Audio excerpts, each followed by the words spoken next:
I think we will start, and it's a great honor to actually be the first session of after the plenaries, and thank you for coming. And well, just before starting, how many of you already know the Atlas, the Environmental Justice Atlas? Okay, we have some, maybe 3 that didn't raise hands, which is good. So this is the Environmental Justice Atlas, and in this session, we want to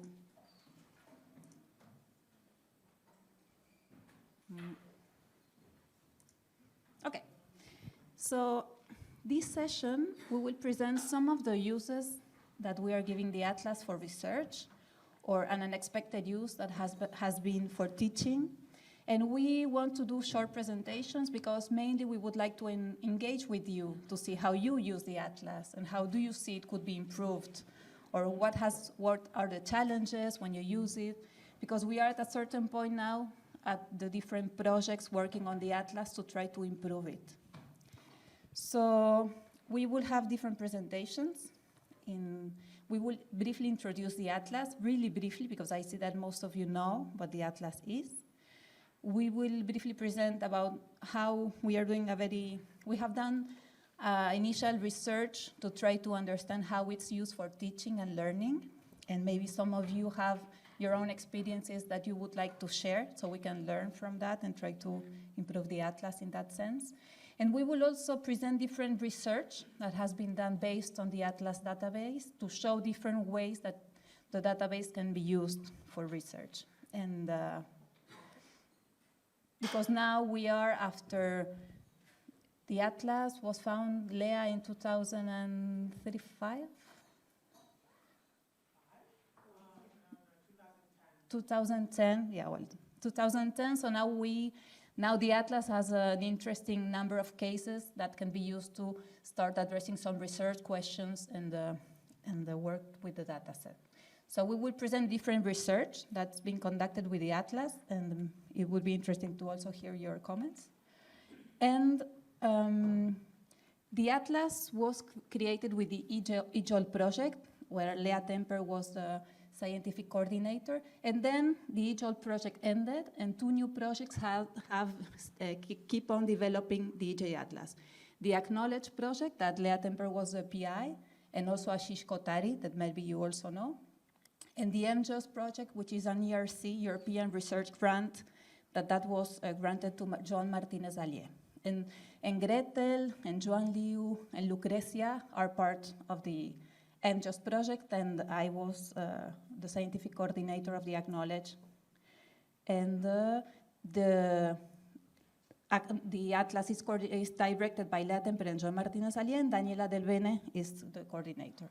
So I don't know if you know the Atlas, but you know the definition of the cases that are mapped in the Atlas. I am putting it here because it was a definition that was chosen, but it defines in a way what can be and what is in the Atlas and what it is not. It maps mobilizations by local communities, social movements, which might also include support of national or international networks against particular economic activities, infrastructure construction, or waste disposal, pollution, where the environmental impacts are a key element of the grievances. And there's also some criteria of what cases can be mapped or not, which can be discussed, but were developed during the EJAL in a co-production process involving different NGOs and different research groups that were part of the EJAL. So there's a classification of conflicts. I will know, if you know the Atlas, you know about this. And as you know, the Atlas can be used in different ways. It can be used you can build global maps, country-size maps, and also thematic maps, according to the different conflicts that are the typology of conflict of the EJAtlas. You can also, if you're interested in a certain type of activity, monitor and see what's happening in trends globally or nationally around dams, plantations, and other of the processes documented. There's also for each one of the cases in the Atlas deep information about the reports, laws, documentaries that can also be checked. And one of the interesting things, I think, of the Atlas, that it's not mainly academic. It's not a group of researchers just developing and adding cases, but there's an effort to co-produce and try to involve the communities that are affected. And there's also journalists that are participating in adding cases, activists, NGOs, different type of actors. And I was checking the Google statistics, and actually, do you know how long people stay in the Atlas? The Atlas has a huge number of visits per day, around more than thousands of visits per day, few thousands. But people say usually a minute and a half. So actually, we are considering that maybe people are not considering all the potential of the Atlas. This is something we are also discussing. You can do your own maps, filtering by different criteria. You could map all the cases that are in a certain country about a certain involving a certain type of impact, involving a certain type of group. You can really feature your own, create your own maps according to what you're interested in exploring. And this is a very powerful feature that is not very well used. Actually, anybody can start adding a case, and I wanted to show, this is a data sheet, one that was already filled, actually by Grettel Navas, that we'll present later, where you can actually, fill in a description of the conflict, select the different commodities involved in the conflict, add details on the conflict. Actually, it's not you can, but actually you have to. And there is a moderation process led by a group of ICTA in the Autonomous University of Barcelona, where there is a process of reviewing and asking for more details or more sources. As you can see, there's a full section where you have to actually create references for the information you are filling. So actually, there's an effort to have quite complete and detailed information on each one of the conflicts in the Atlas. For instance, for the outcomes, you can choose different outcomes. For the actors, you can choose different actors involved, different forms of mobilization. So many of the research that we will present now has to do with how to explore all this information that is in the database, which is really wide in terms of coverage, but also in terms of details of each one of these conflicts. Have you seen this before?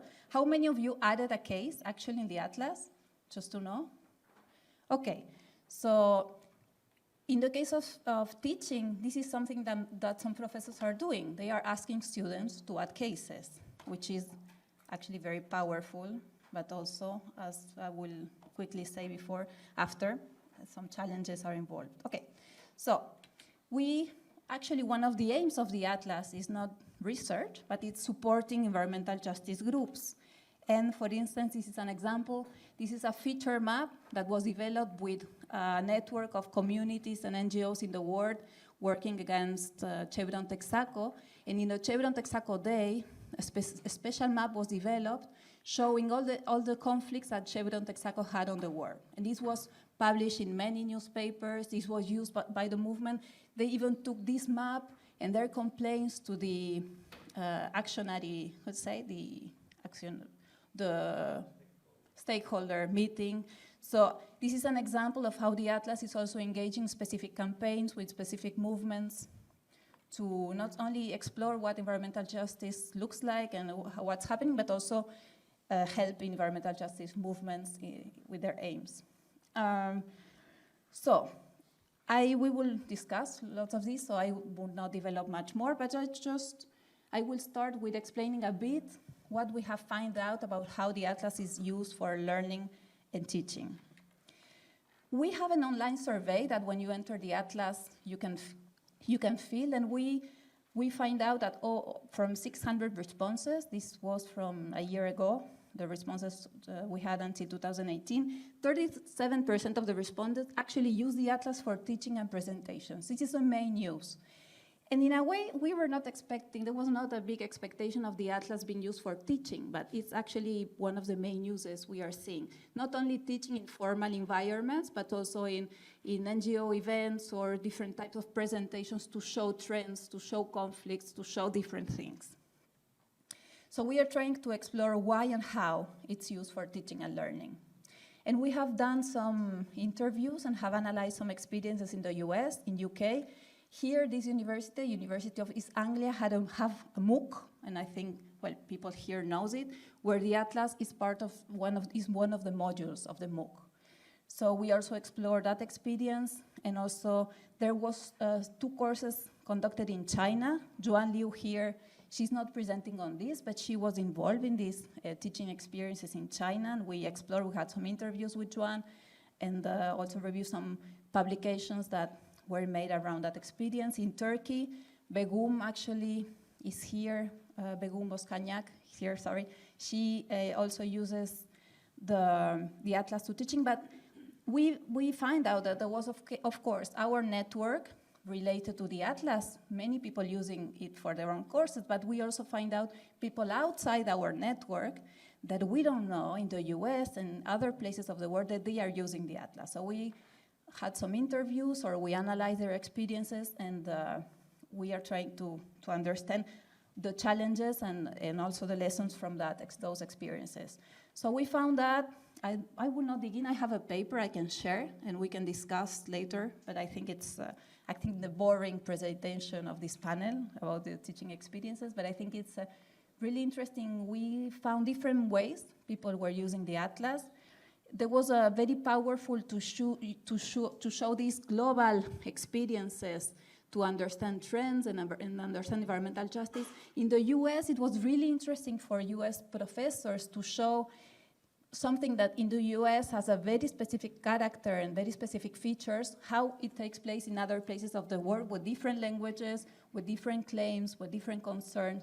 So it was really powerful to open the mind of students to understand from a global perspective what environmental justice looks like.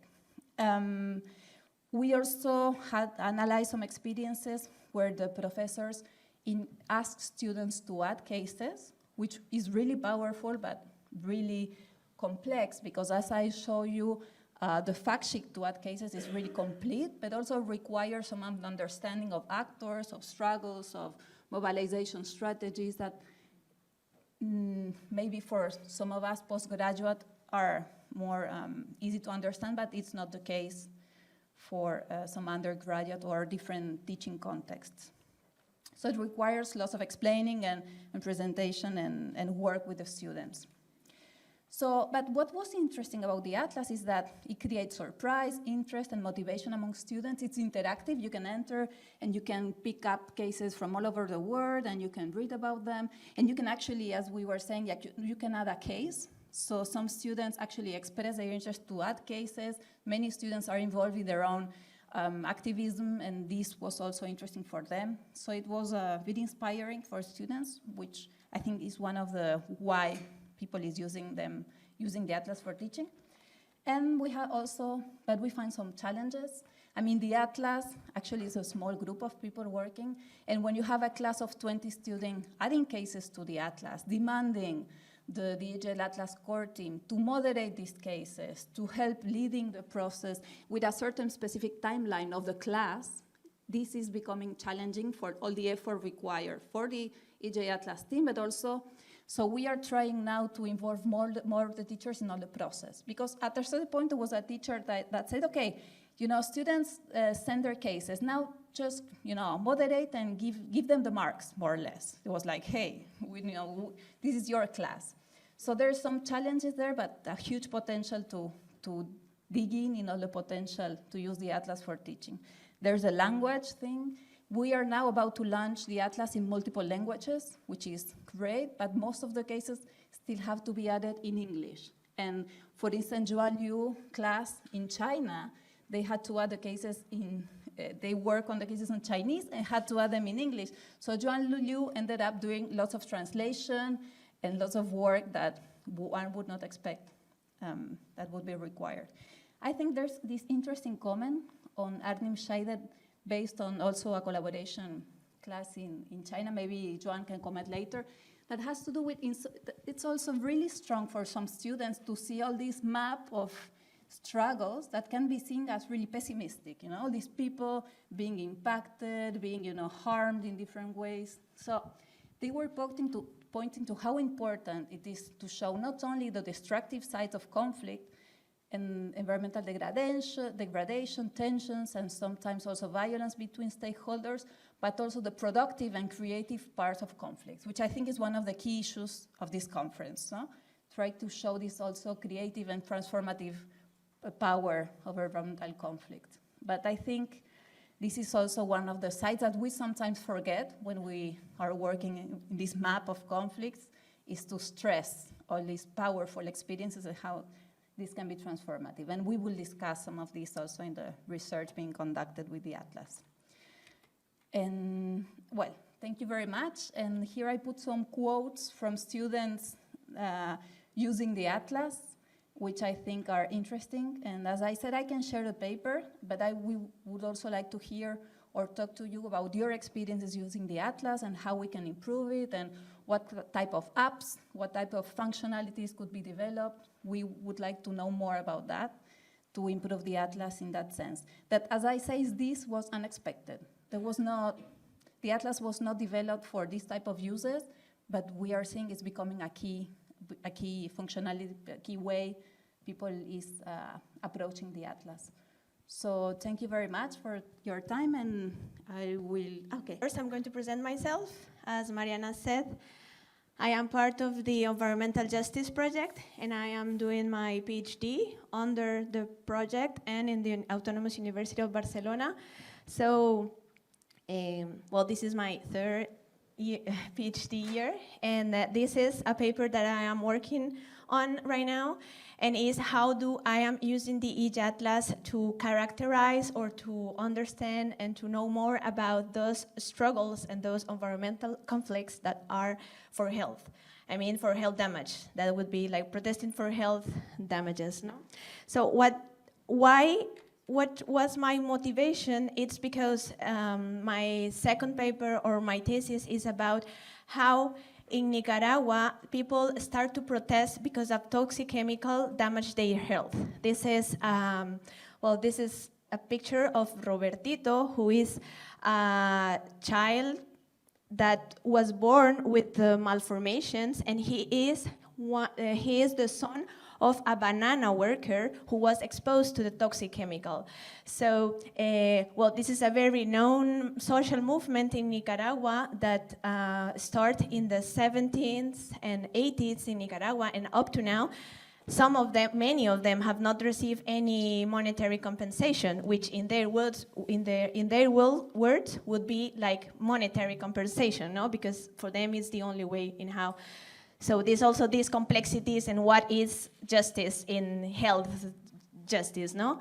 So I did one of my studies in this case study, and I start noticing that for when health issues are involved, for the social movement, the health is a very complex arena of dispute. It's not only about the land in which you have like the space there that you know this is your space and the mining project is coming to and doing evictions. With health, how do you show that that toxic chemical was linked with this specific disease? So for peasants and indigenous people in Nicaragua, for them was very hard to show that this toxic chemical, with the name is dibromochlorodipropan, it's not used anymore, but the health damage are still, I mean, people is still living its consequence. So that was my general motivation in how I start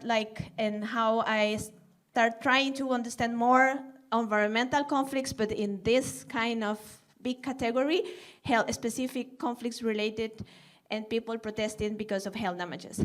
So many activities, many health damages in different economic activities, in mining activities. This is sources from the health,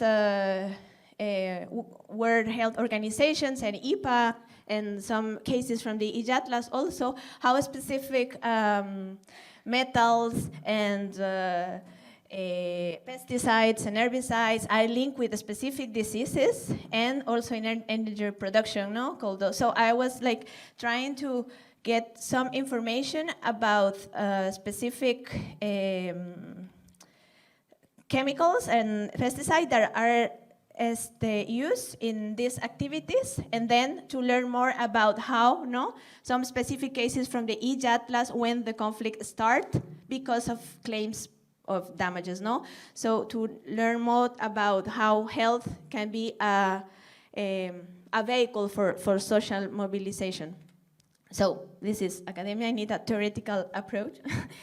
And my aim mostly to show, it's like from the social movement theory, it has been very well understood and how and why people protest, but it's kind of, it has been little bit done in how do people protest because of health and all the complexities that it has, And from the environmental conflicts theory also, a lot of information about environmental conflict itself, but a focus in how health and disease can shape or can be categorized within these categories is still to be done. So this is more or less what I am expecting to contribute to with this paper. And as I said, the aim was mostly to characterize environmental health conflicts, to analyze how do people protest to address health-related issues, and also how an individual damage, because we are talking about a body, like an individual damage in a health, it's transformed to a social problem. So in this case, is how an individual affectation, the personal experience of illness, in the case of Nicaragua, to be damaged, it becomes a collective illness identity and making it relevant for social mobilization. Regarding the methods and how here I am using the EJAtlas to select cases. As Mariana said, there is a lot of information in this data form, and there is a part in which there is a description in which it is more or less 500 words in which the person who entered the conflict tell more about qualitative data. Because I need to acknowledge that the EJAtlas has a part with health impact, but there is not a lot of information about health and damage itself. So my approach to the EJAtlas was to, okay, how I am going to have like a rigorous sample to really characterize this conflict. So what did I do? It was in like selecting keywords from this description part, and I use both languages, like English and Spanish, because cases are mostly in those languages, and have to select some keywords like illness, health, toxic, cancer, and then to dig more into in how the word was used, because sometimes it said like Ministry of Health. I mean, that's not, it says health, but it's not really useful to what I am looking at. So in the end, from the total of cases, 2,000 and I don't know how many, 2,700 more or less, I took 690 cases, and then I analyzed with some variables from the EJAtlas. And well, these are the cases, which makes me also understand that health claims are not uncommon around the world. I mean, from the total of cases, with that selection of that criteria that I used, the 20% of the cases enter into this category. Of course, now I need more, to deep more, or if I can narrow down the data set, and I am in this process now. But what I wanted to share with you, it's some of the key results that I have up to now. It's like, in these conflicts, the time of reaction to address health damage it's like when the impacts are being felt. For instance, a toxic chemical can be used for 5 years, but all the damage that you have is going to be after. So people start protesting when the impacts are being felt. That is very in hand with, I don't know if you know, Bob Nixon theory about slow violence, Also, the scope of the victims, as you said, I said with the case of Roberto in Nicaragua, is something about also intergenerational environmental injustice. You have all that kind of toxic bioaccumulations, a lot of examples with the with DDT in the breast milk feeding, How are you translator to other generation of that contamination with ghosts? The scope of the victims goes more beyond generation that it's directly exposed. And also all the persistent toxic substances in the environment, for instance, DBCP, which is the toxic chemical I study in Nicaragua, rest in the environment for around 100 years. So even if the banana workers are claiming for justice, who else is a victim in this case, no? That is kind of the debate. Also, the ill body became a weapon to protest. This is very interesting in social movement theory, no? All the repertoires of contention, how are you protesting in this conflict is it's very common that you show your ill body, like to gain visibility and to claim for justice.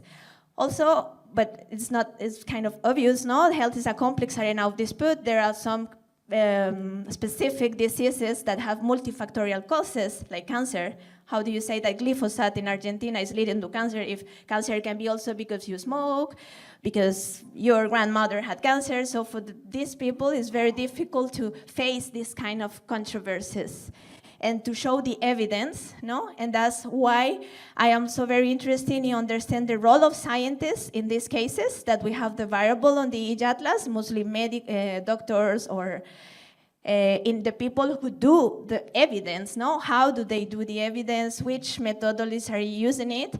And what I learned from the Nicaraguan case is the role of scientists can visibilize some victims and then like with the help of lawyers, like sweet actions to claim justice, but in the process to recognize some victims, like in the Nicaraguan case, it was like sterile men, because it was very evident that the chemical was leading to men's sterility. They also invisibilized some others. In this case, was like the women that are still struggling, not only to claim justice, but in other process, like to being recognized as victims.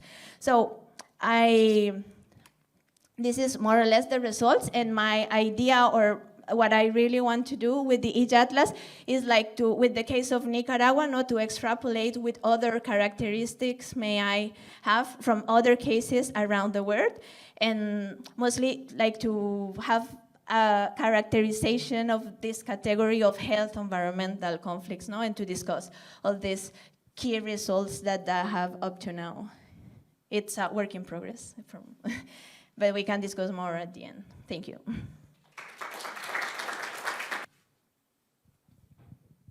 Okay, thank you. Sorry for this mistransform. Well, as one of the main contributors and also a main user of the EJAtlas, a critical contributor or a critical user, I'm going to review a bit of the the research questions that come from the data form, but then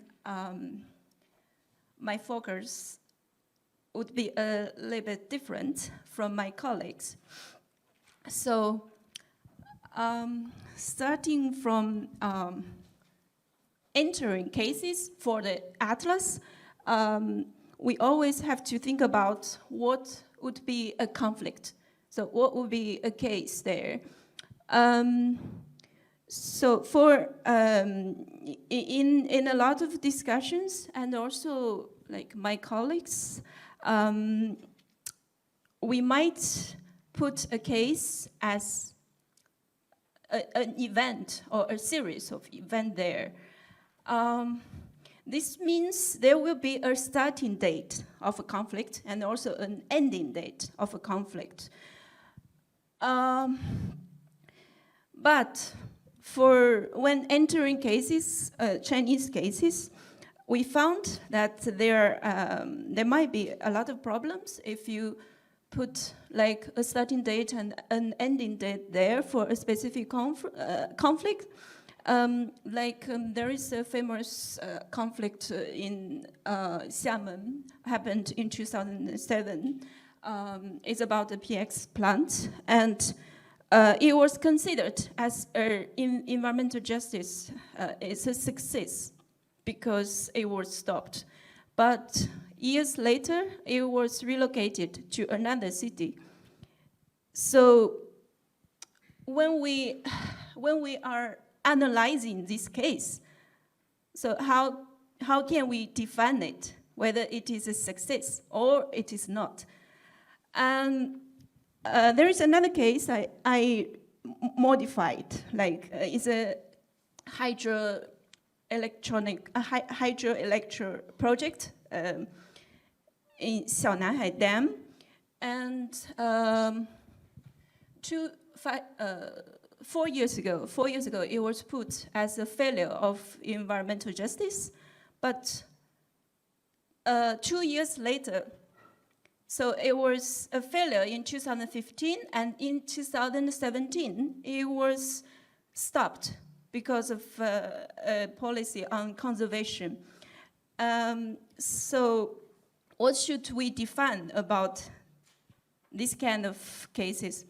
And I also sometimes confused about where to locate a case, because we use the dot for a specific case.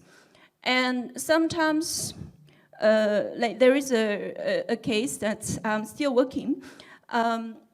It's about a waste-to-energy project, waste incineration actually. So at the beginning, it was located in one town, and due to the protest, so it was stopped. And then half a year later, it was relocated to another town, and there is another protest. And I don't want to put them as two cases or two conflicts. So I was confusing about where to locate it, or I should consider it just as one case or two cases. So there are a lot of such kind of questions about how to define a conflict. And also, we have a lot of we have questions for the outcome, whether it is it can be considered as environmental. It was served for environmental justice or not. As David always will use this triangle, but we also have a lot of controversial we have a lot of debates of whether we should put it as success, failure, or not sure. Because is it like if you got compensation, it is a kind of a justice? Or if you got a victory in the court, it means it is justice? Or it is like the ultimate justice? In a lot of real cases, it doesn't mean that, like especially for health impacts. I'm not going to talk about the atlas, but my series of questions come from the working on the atlas. My colleagues or other EJAtlas users, they might start their research from all these questions, like where the conflicts come from. So they might use geographical perspectives, or they might select a specific category to do analysis, or they might select a subtype under the major categories, or they might do a commodity chain analysis, etc. And some of them may also focus on like when will be the conflict take place, like whether it is preventive or reactive to some impacts, or in which kind of forms. And some others might do research about the major actors involved, or the major forms of mobilizations, and the stakeholders like the companies and the governments or the environmental NGOs. And some others might study on the impacts like Grettel on health, or environmental impacts, or socio-economic impacts. And so my question, this presentation is mainly about two marginal questions, not about the major data form, but about is a kind of a self-reflective, reflexive question about contributing and using the atlas. It's like in what kind of situation that we can say environmental justice was served, and what happens after protest. Especially if we define a conflict as an event, that means there is an obvious end of a conflict. So we are not documenting a lot about the post-conflict scenario. So how can we observe the transformative, like the changes afterwards, and the long-term impacts of a conflict? That's why I'm using several cases that I can observe and I can access some further information after the so-called or the literal stop of a specific conflict, and to see if we can find some kind of transformative changes from these cases. The three cases come from actually 3 different regions. So the first one, they are all in the Great China region. So there are similar, and all in the southern part of China. The first one is in Hong Kong. It's a high-speed rail project. It's about land reception or land expropriation. And the second case is a protest against the waste incineration project in Guangzhou or Canton. And the third one is in Taiwan. It's anti-windmills.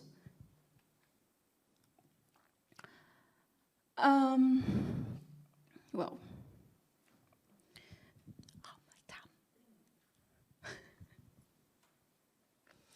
well, it's a bit difficult to explain each of them. But for these 3 cases, what I want to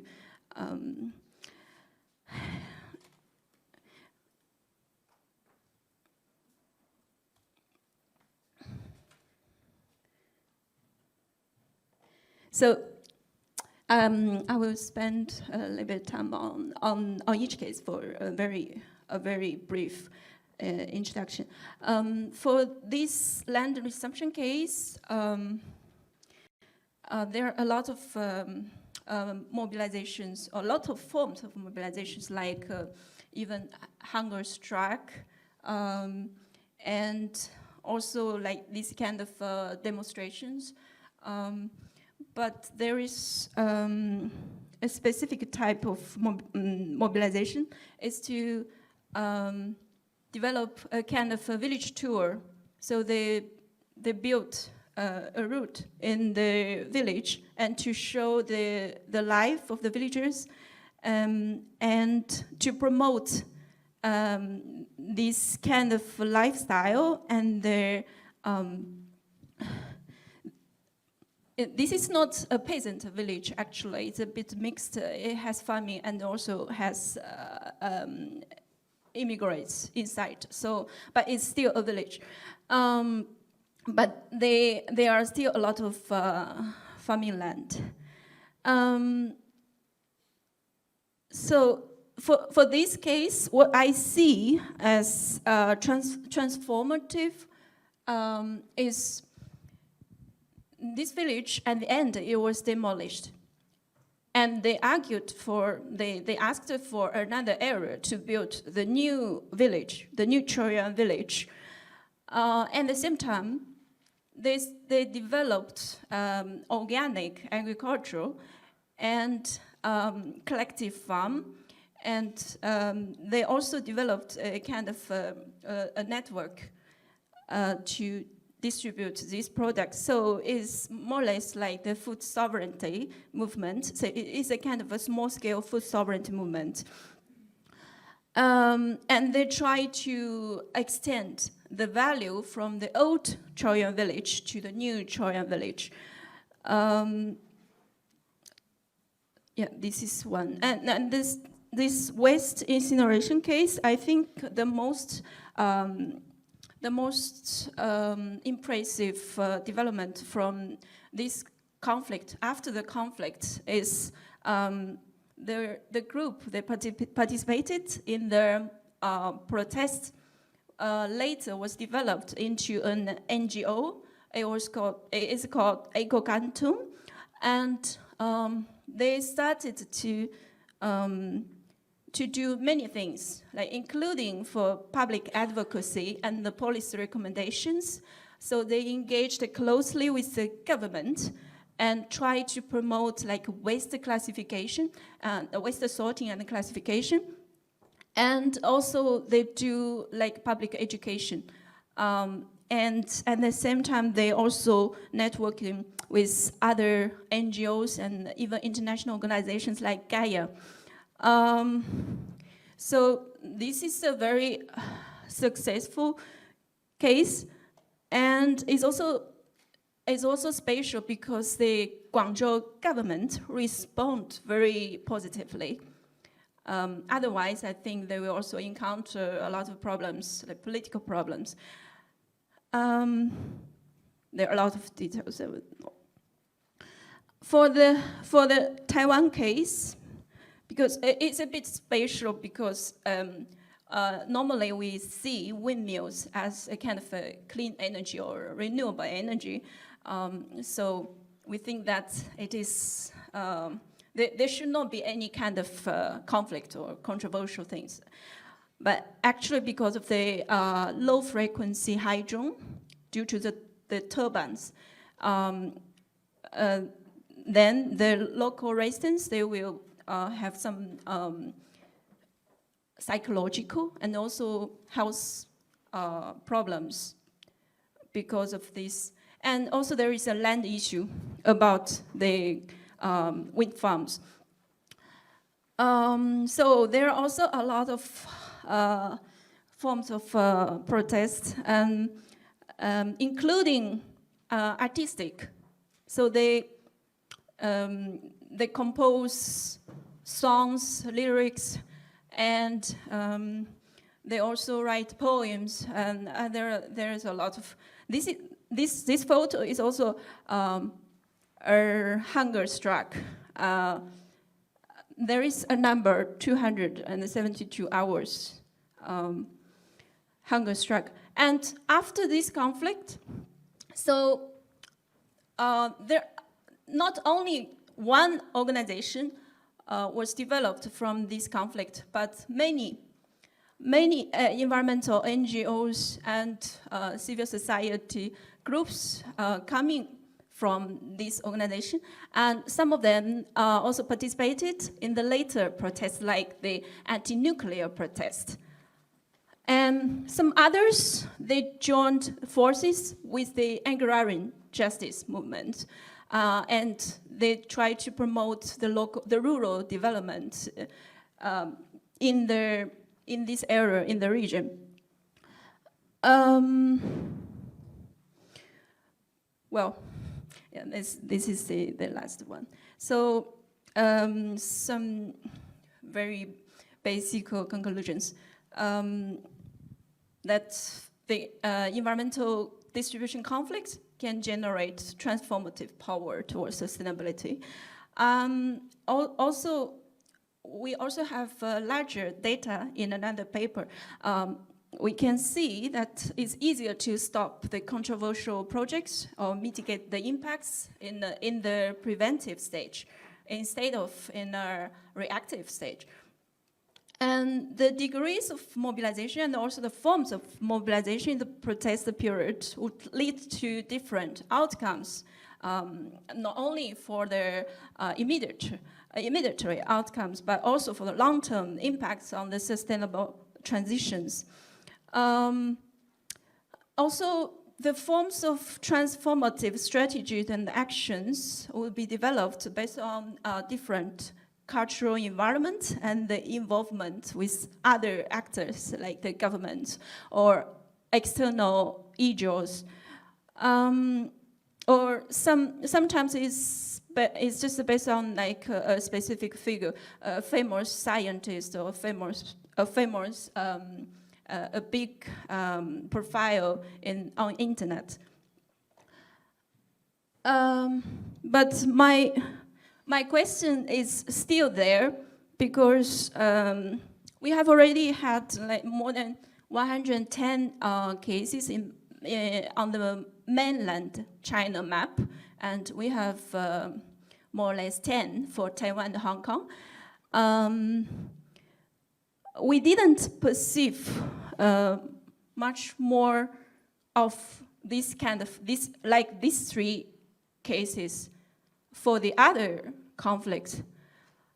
I think it's a pity that we couldn't generate like after a specific conflict what happened or what is happening. So I think we should spend some time and put some efforts to work on this part. So what is happened, and what is happening after specific conflicts. Okay, thank you. So what we will present now with Lucrecia Wagner is we are both from Argentina. We are both do research on mining conflicts in Argentina for many, many years. And for us, it was an opportunity to try to dig in the database and try to analyze some of the anti-mining struggles taking place. And well, So why Argentina is interesting? Well, we work about mining conflicts, so it's not difficult to convince ourselves, but maybe it would be good to explain why it's interesting to dig in not only at Argentina, but also mining struggles happening there, because it's actually quite unique in many senses. One is that about half of the mining conflicts that we have identified and studied in Argentina actually managed to stop, cancel partially or temporarily or not, mining projects, sorry. This is quite unique in the whole EJAtlas data set, and also in Latin America, which is maybe the region we know more about. And the other thing which is really interesting in Argentina, sorry, maybe we have a bias here, is that it's really interesting in terms of institutional change. Since 2003, where the first large-scale conflict started, 44 municipalities and 7 out of 23 national provinces actually approved provincial or municipal bans or restrictions to mining. This is also quite unique from a worldwide perspective, these institutional transformations led by anti-mining movements in a country. So, why? How are they managing to get all these transformations happening? So we wanted to explore the database to see if we could identify some keys of why this is happening. This is just to show, this is the, sorry, ICTA, we didn't explore too much, but EJAtlas is also embedded in this ecological economics background with all this material flow analysis, not only in studying conflicts, but also understanding the material connections. This is a material extraction picture of Argentina that we did in another research with colleagues. And the red area there is the mining. So actually mining extraction, at large scale mining extraction in Argentina is actually happening since the 96, 97 with the opening of the first large scale mines. And the green there is the biomass, and what you can see in the last year's peak is actually soy and the introduction of GMO soy, which we will not discuss, but this is also an interesting picture to try to connect. This is something we do at ICTA UAB. All this material extraction picture with all the trends in terms of conflicts, what type of conflicts, where they happen, and what are some of the features of these conflicts. This is something we can discuss. The EJAtlas was also designed to try to explore these connections.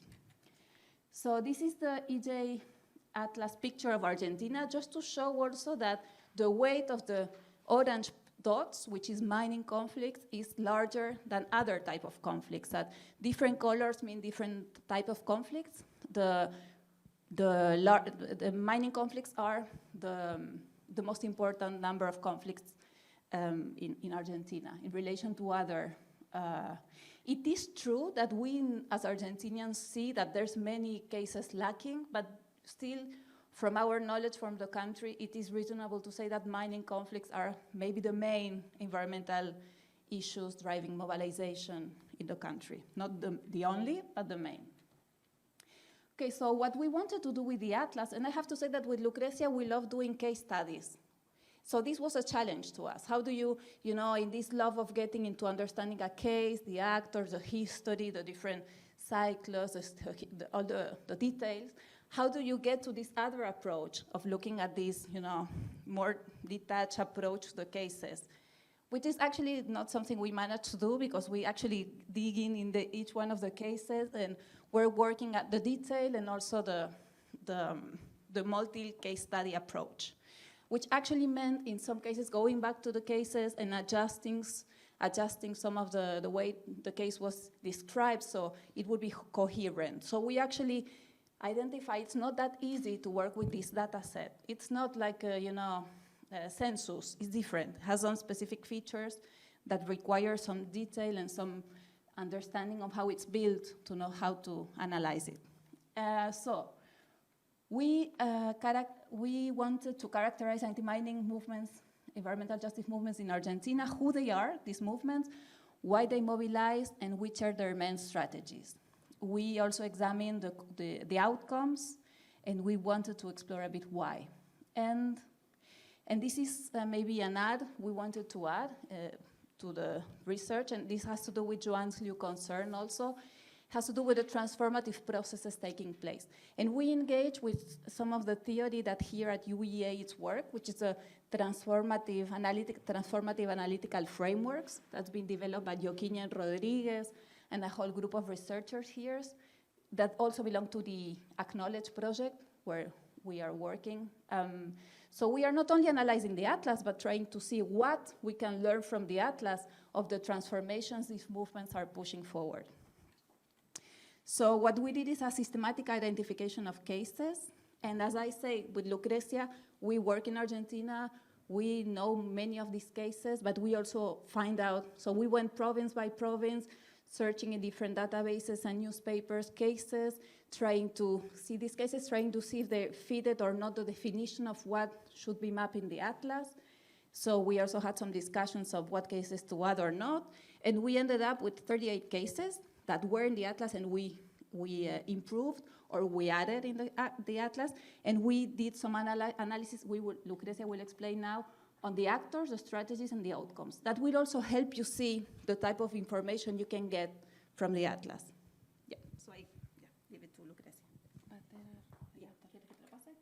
Okay, sorry. This is the picture, the map of the cases we identified in Argentina, and the type of metal ores that were not only metal, we also introduced lithium and uranium because we thought those were relevant, but we excluded construction minerals, which are important, but we were trying to see these specific types of commodities. So basically it's gold and copper, but there's lead, lithium is going up with all this rush with the electric car and all these pressures to extract lithium in Bolivia and Argentina and the north, basically in the north of the country.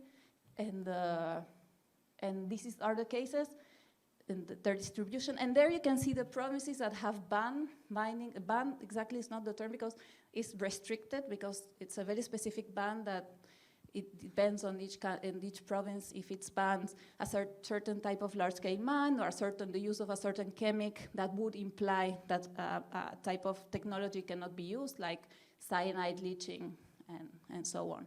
And some provinces actually do that. They had a ban, but they reverted it because of all the pressures of mining companies and the provinces, the governments from the provinces as well. Yeah, that was the last one. Okay, so. Yeah. Okay. After that, we want to show who are the main actors involved in mining conflict in Argentina.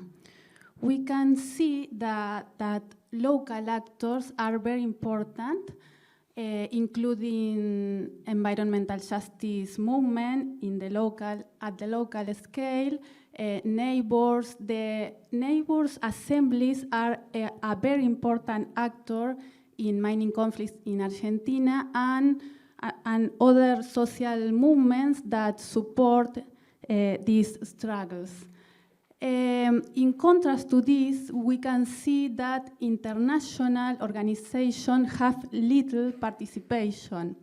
And in the case of the local government, sometimes local government in several cases support the local struggles, but in some cases from the beginning of the conflict, or they change their position due to the pressure of the environmental justice movement. Other important group are the affected groups like farmers, indigenous communities, or traditional groups. And also, one actor that are relevant for us is the scientists and professionals. Scientists and professionals support local struggles or are part of these struggles. And this is very interesting for us because they demonstrate that different kinds of knowledge are part of the debate about mining impacts. And one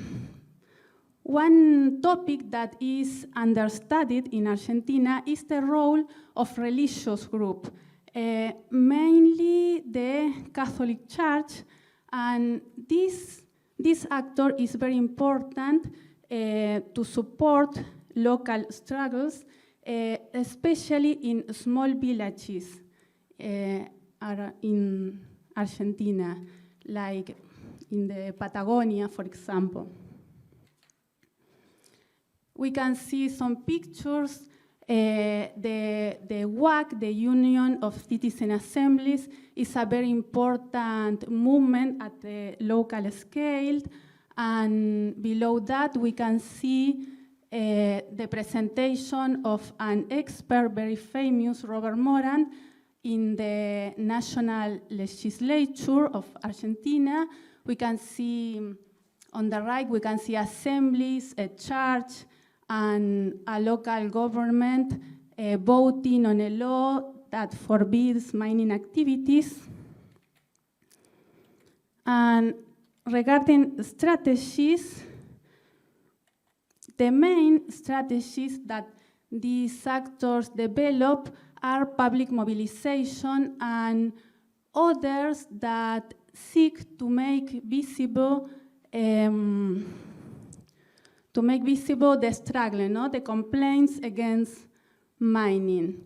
And another group, important group of strategies, is the strategies that try to generate a change in the institutional framework.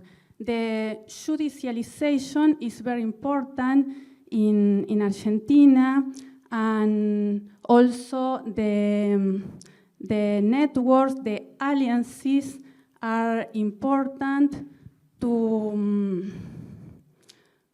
generate different learning or to share strategies between different movements in different village or place of the countries. Counter-knowledge strategies is another important group, and it's important because in some cases mining companies tried to install an hegemonic knowledge about different topics like cyanide contamination, and for this reason the environmental justice movement tried to look for scientists or professionals that support their struggles. We can highlight in all the case, that is very important, the diversity of strategies that this actor used. And another important point is the peaceful protest strategies. We can see that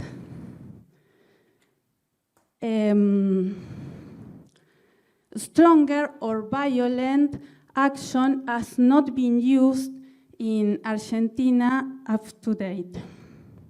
We can see some pictures about public mobilization, blockades, artistic actions like murals. And in the case of the outcomes, we can identify that the more important outcome is the participation. Mining conflicts generate an increase in social participation in environmental issues. And another key outcome is the ability of the environmental justice movement to push for institutional change. How Mariana said, the cancellation of the temporal suspension of the mining project is very stronger, is an important outcome. In 20 out of 38 mining conflicts, mining projects were cancelled or temporarily suspended. But, however, the violence against activists is increasing in Argentina, and we can see an example. The Women of Silence is a movement of women in Andalgalá, in Catamarca province, and they try to denounce that they cannot speak against mining in this village. Thank you, Lucrecia. Just to then wrap up, as you see, this is the type of information you can get from the atlas and how you can explore the different trends and connections. So from what we are now trying to dig in better is what we can learn from how these movements are trying to get involved and influence and transform powers. So what we see is there's a strong line, a strong transformation of institutional frameworks, and it is really interesting to see the relevance of local actors. You know, in Argentina, and I think worldwide, there's usually this argument about the international influence, you know, there's international NGOs doing the job. In Argentina, what we see from this data set is actually what the key actors are, the local actors pushing for these transformations, not only locally, but also provincially and nationally. There's also 2 cases of referendums, communities organizing referendums against mining, which we have also analyzed. There's also this very important dimension of transforming and creating networks and sharing strategies, and also this involvement with and this effort to influence local governments. And I think one of the interesting result of this analysis is the relevance of local governments. This is also something we have found out in other of our research. Usually they're seen as somebody with whom communities engage, but actually they are key allies to actually foster institutional change.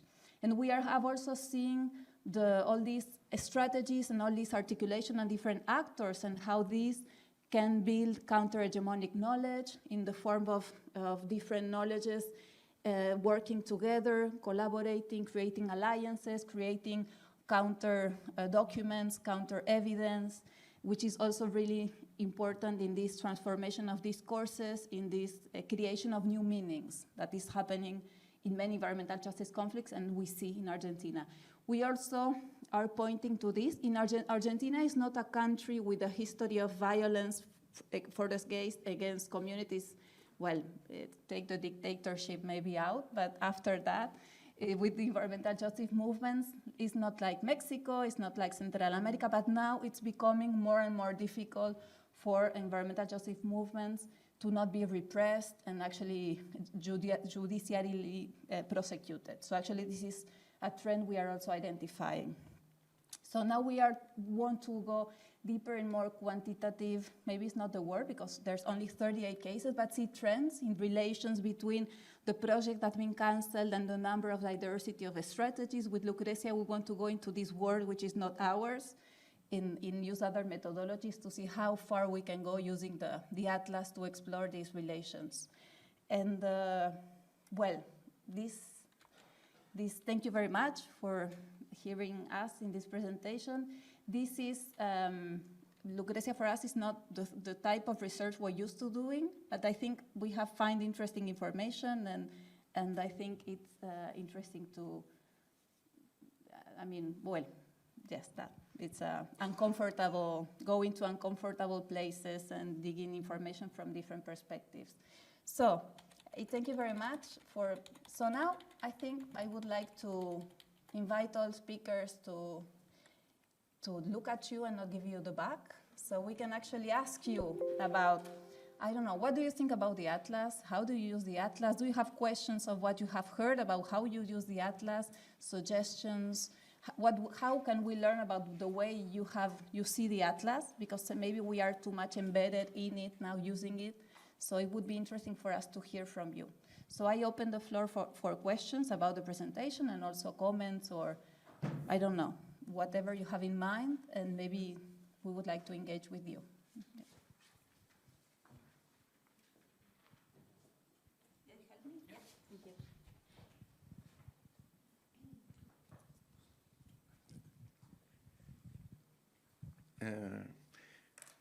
Congratulations and thanks for the presentation. And I've been following the map for a few years, but I wanted to learn and to know the new things that you are doing with the map. Well, the first thing about the use of the map, I've been using the map. Well, I'm working in the state of Bahia as professor of humanities in the Federal University of Bahia in Brazil. And I've been using the map in classes, also with social movements in meetings with them or to discuss strategies of resistance. And also in terms of in other work that I do with indigenous people. So I'm trying to connect environmental conflicts with the other forms of resistance, such as isolated indigenous peoples, and how can we understand the ocean of the invasion of the country by capital or colonialism, and those islands that we can see resisting either to the invasion of Brazil or the creation of Brazil invasion or environmental conflicts. It means how different forms of resistance can be connected, and I think environmental justice can help us to frame new articulations, maybe new alliances. And when you speak to movements, many Black and indigenous movements, they usually like to be seen their fight as well as environmentalists, as an environmental fight, and the map helps that. But then there's some questions that I wanted to make. How you were thinking, how can we improve, the effect of the map?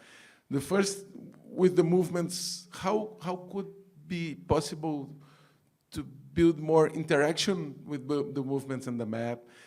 Like today, I receive a lot of information from violent conflicts through WhatsApp or Facebook, friends who are in front of where things are happening. They're sending information to us. How could we improve that to put information more fast, more images to the map? I think we're living in a moment today that we can open more exchange of informations with indigenous people, Quilombo people, landless people, the ones who are direct the minings. They can give us more information. How we could make that fast? Another and related to that is how could the map be more useful to the press? We use a lot of information from the press in the map, and I started to see that some very focused story on conflicts, some more specialist journalists, they are using information of the map. But how could we make that more popular? It means like, for example, when there was the dam burst of the crime of Vale Mining Company in Brazil at the beginning of the year, you produced a very good presentation in Bahia about Vale conflicts all over the world. But how could that be done faster in terms of contesting the narratives that the mining companies always want to say that this is only local?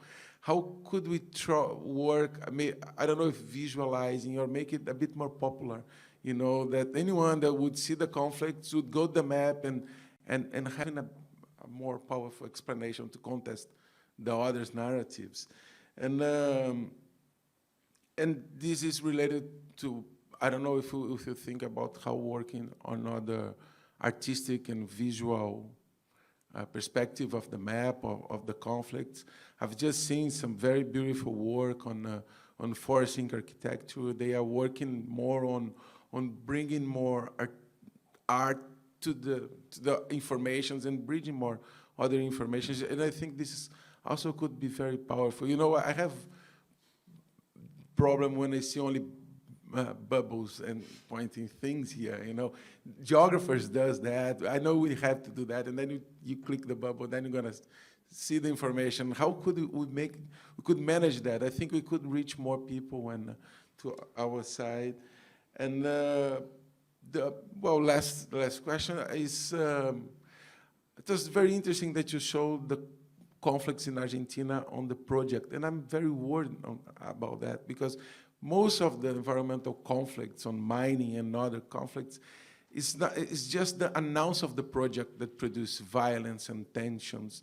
And most of the projects, they are not developed for different reasons, either for the resistance or economic or change. But this produces a lot of tensions in the communities, a lot, for speculation, land speculation. I was wondering how could we work more with that part of the conflict, which is not pre-conflict, it is conflict. And this conflict discussed other forms of violence, which are not, I don't know if it's material or not, or ontological or not, spiritual or not, but other forms of violence are playing a role there, and the ones who are being affected by that, they are reclaiming. In the case of Brazil, races produce other violences, you know, and sexism as well produce different forms of violence.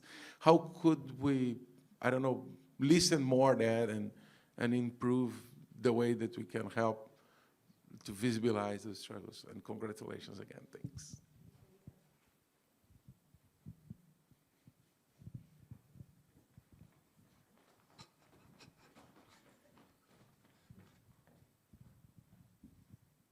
First of all, thank you very much for the presentation. My name is Elena Cvarovic. I'm from the University of Bern.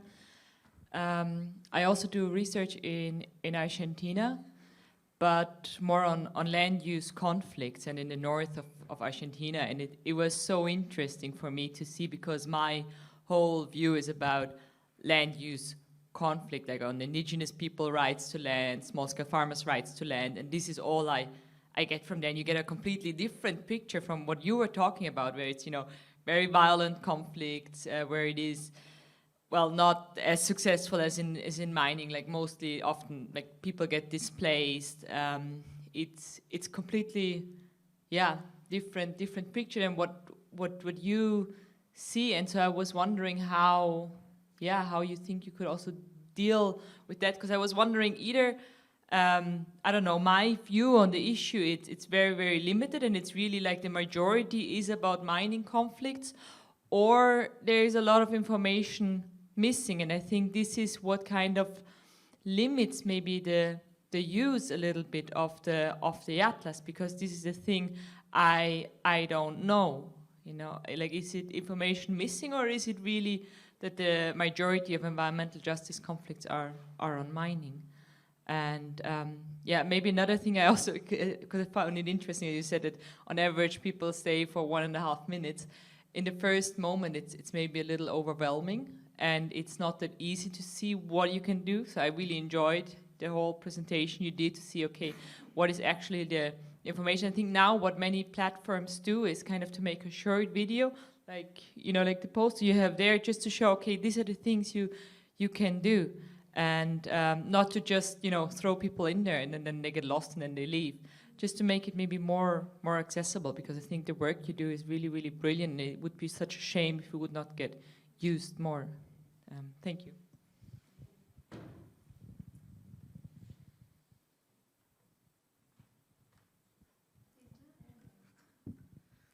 Hi, hello, thank you. René Rodriguez from Nicaragua. And in the case of Grettel, I was wondering, is, for example, I know it was not exactly one of your focus, but have you found something related with people who is taking care of the people who has been like affected by all these outcomes of the Nemagón situation? And just in the case of Argentina, what kind of scientific arguments are used for scientists in order to support the environmental movements in Argentina?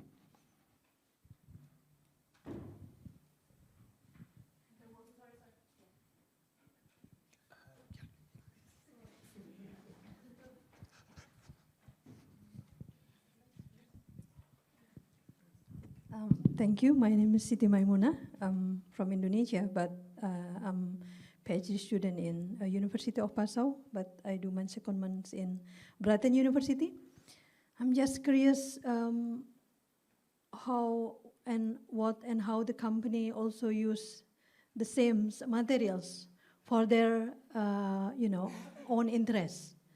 I just presenting how legacy of the British company in Indonesia. BHP, Rio Tinto, and British Petroleum. Most of them is sold the share at the moment. Some of them, Rio Tinto, for example, just closed the mine and just live like that. 77 million ton tailings in the ups, in the tailing dams. And the different, Rio Tinto have different companies and then just sold to the local companies with the legacy of the environmental conflicts and so on. I just curious how Atlas also providing whatever research kind of, how is actually the company patterns to, leave the legacy, the telling, the things like that. So it's also, giving opportunity to looking how the company engage with the environmental justice things in the various of country. I don't know, it's just the idea also thinking about that.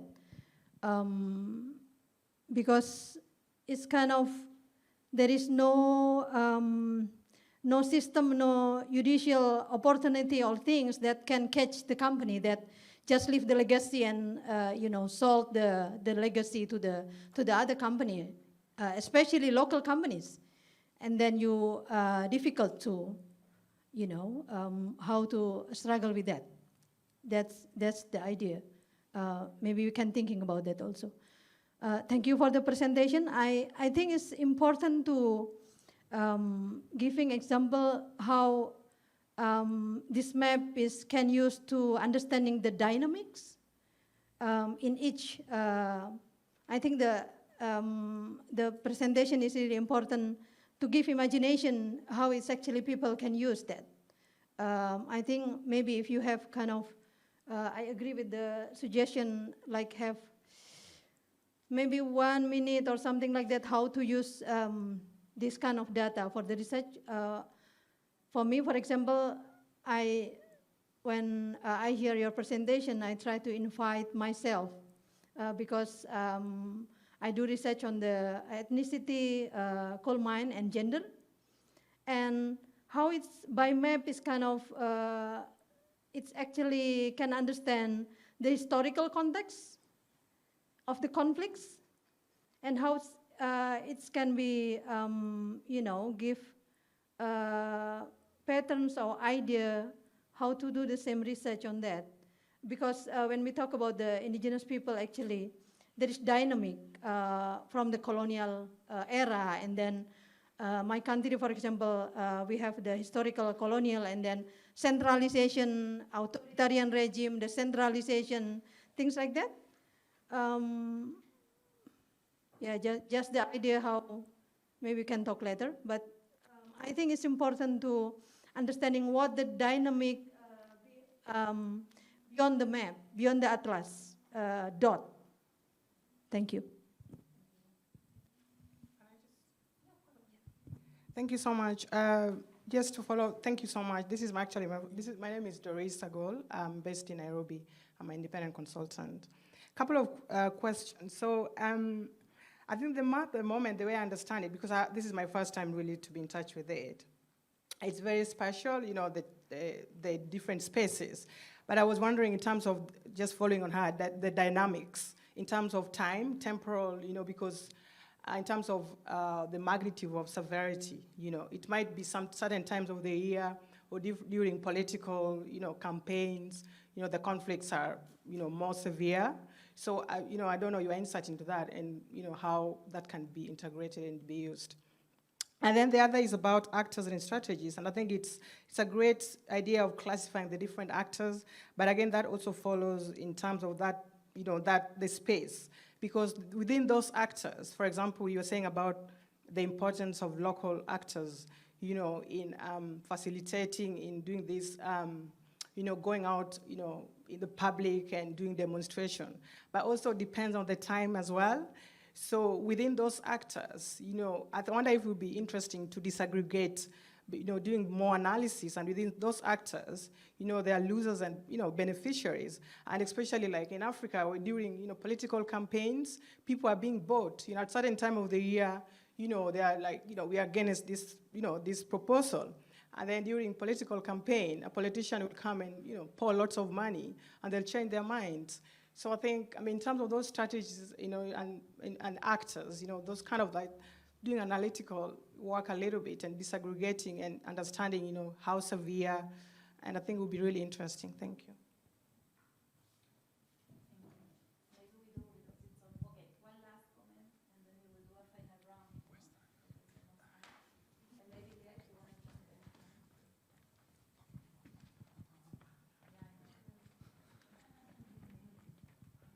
Okay.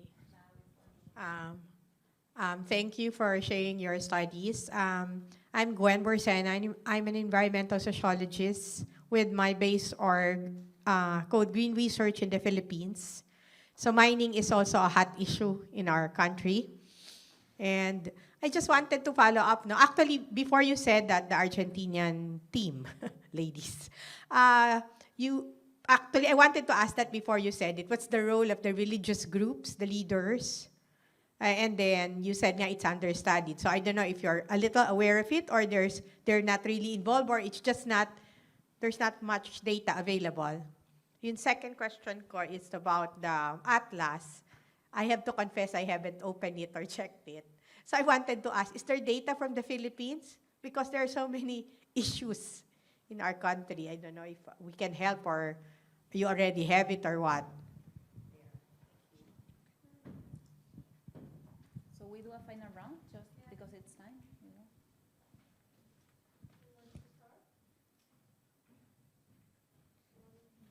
Maybe just to show that there is, in each case, when you enter, there's actually a descriptive box where people can explain the history and the dynamics. Oh, sorry. There's a descriptive box in each case where can be information on the dynamics and the history. As you say, it's true. When you have to identify actor, it's a picture. But there's some spaces in the data sheet where you can have more detailed information in other dynamics, regarding other dynamics. But I don't want to talk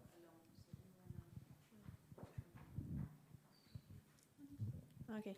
Well, thank you for I am going to select what I think I am able to answer to. So I think the artistic analysis in how the environmental justice, grassroots movements, or all the artistic tools that they use is like super interesting. And in our project, on the environmental justice project, there is there's a colleague, Sara Mingorria, who is analyzing the vocabulary of the environmental justice. How do they use specific words to claim their rights of their land, or to do claims, and how this vocabulary are also used around the world. For instance, and also that there are some words that we don't know where do they come from. For instance, in Spanish, like the water worth more than the gold, El agua vale más que el oro. That has been used in Argentina, in Central America, And how, so this is a specific, there is a specific person in our project who is analyzing with the database all the vocabulary of the environmental justice, but all the artistic forms. I know that every conflict, every little point in the atlas is a super interesting word. For instance, in the case in Nicaragua, a lot of poetry has been created, and songs against Dow Chemical and Dole Food Company, which are the culprits in how the toxic chemical was used. So I think it's a very, we are trying to do it, and you can talk with Sara also. And regarding specific the case study in Nicaragua, who takes care of who, while doing fieldwork, I was expecting women normally take care of the ill children and the ill men, but they are also ill women.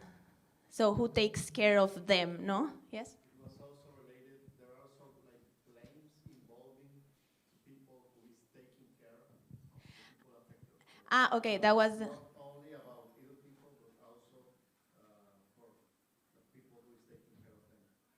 Like if they were claiming also.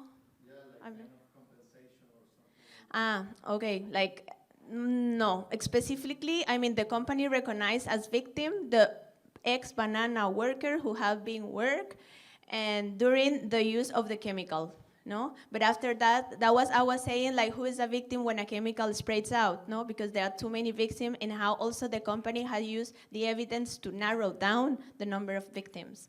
But when doing field work, I also saw that some women was as they know that the main recognized claim is men's sterility for men, sometimes I have some videos that women saying my brother is already dead and he was he was a man, sterile man. And so she was asking the compensation because they can heritate the compensation. But in the end of the video, she said, and I am victim because I have uterus cancer. And it's how do you let that claim at the end, So how the women also became protesting using the main narrative because they know that is the claim that can be compensated. So it was very interesting to see that. But of course there is within the social movement, I don't want to speak of it because it's a very, for me, it's a very interesting case study, but also within the social movement, there was a key roles, the men were in the public, as you see in the picture, all the men was doing the marches, and they are the public face of the social movements. Meanwhile, the women were cooking or asking for money to sustain the social movement. So this kind of productive role within the social movement, it's also very interesting. But we can talk more in the coffee. It's specific, it's not really of the atlas, but a specific case. I wanted also to say about the dynamic of the conflict. That is this description part. But I see also the EJAtlas as a tool that, for instance, when there is a conflict and if the conflict stops, the case doesn't disappear from the EJAtlas, it stays there. So also it is a repository of cases that maybe in the future, 20 years from now, we will see all the cases that have happened in a determinate time. So I see also a very useful space also to put all these cases there. Yes, I want to say some comments about the role of the scientists. We are part of the scientists who try to support the movements, and when we start our work with Mariana, deeply we know the outcome of our research, no? In the sense that the importance of the local actor, and for instance, local actor is a simple idea, but it's important because when mining companies arrives at a community, try to show that the people who reject the mining is foreign people. And in my case, I hope that this type of research support the movements in the sense of show this type of characteristic of the struggle, no? They generate changes in institutional frameworks, not only do public mobilization, no? Is our idea.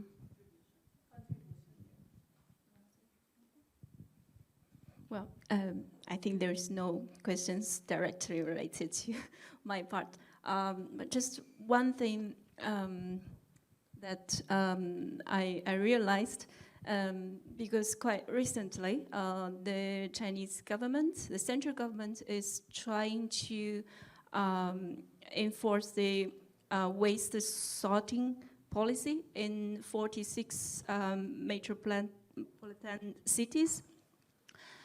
And, well, they just think that if you solve their disposal issue, then you solve the waste issue.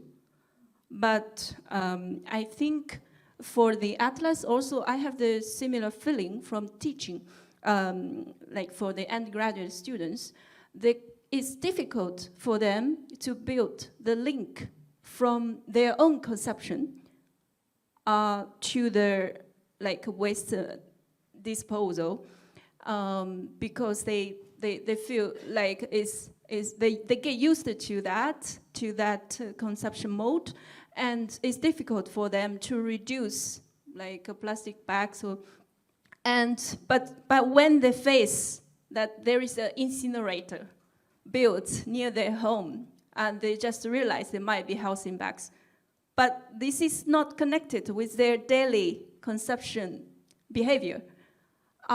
So I think it's quite important for ecological economics and political ecology, because these two research areas, and also sometimes we can make it more